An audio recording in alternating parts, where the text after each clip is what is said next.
Breaking news చూస్తున్నాం. నేపాల్లో చిక్కుకున్న ఏపీ ప్రజలను క్షేమంగా తిరిగి రప్పించే బాధ్యత కూటమి ప్రభుత్వానిది అని మంత్రి నారా లోకేష్ తెలిపారు.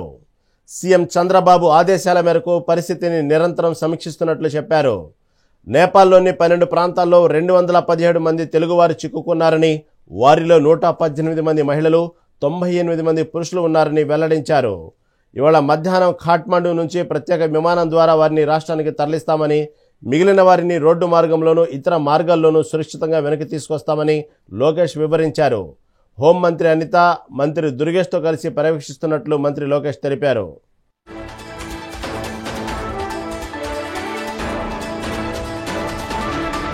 జరుగుతున్న పరిస్థితులన్నీ చూస్తాం జరుగుతుంది. తెలుగు వాళ్ళు ఎలా ఉన్నారు, వాళ్ళ పరిస్థితి ఏంటి, వాళ్ళని తిరిగి ఆంధ్ర రాష్ట్రానికి తీసుకొచ్చే దిశగా పనిచేయాలని గౌరవ ముఖ్యమంత్రి గారు మాకు చెప్తాం జరిగింది.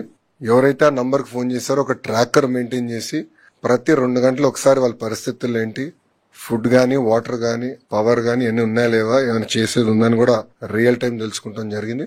ఢిల్లీలో ఉన్న కంట్రోల్ సెంటర్ లో తెలుగుదేశం పార్టీ ఎంపీ సానా సతీష్ గారు, గవర్నమెంట్ కి చెందిన అర్జ శ్రీకాంత్ గారు అక్కడ కూర్చుని వాళ్ళు మొత్తం మానిటర్ చేస్తాం జరిగింది రియల్ టైం.